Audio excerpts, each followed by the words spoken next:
আরে ভাই, 80 level player ম্যাচের ভিতরে মাত্র 500 ড্যামেজ দিছে, একটাও কিল করতে পারে নাই। কতবার রিভাইভ নিছে, এর মতো বট প্লেয়ার মনে হয় না একটাও আছে। আরে ভাই, গেম খেলতে পারো না, খেলতে আসো কেন? এই ভাই, পরে গ্রুপ থেকে কিক মেরে দে। বটলা খেলা পারে না, নামে 80 লেভেলের আইডি বানাইছে।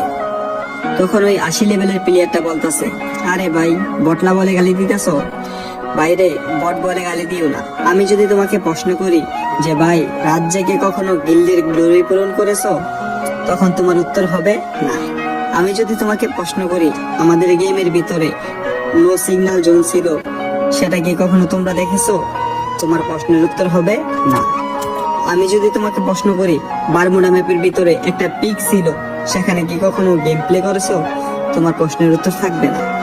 আমি যদি তোমাকে প্রশ্ন করি যে ভাই, আমাদের গেমের ভিতরে প্রয়োজন জোন ছিল, সেটা কি কখনো দেখেছো?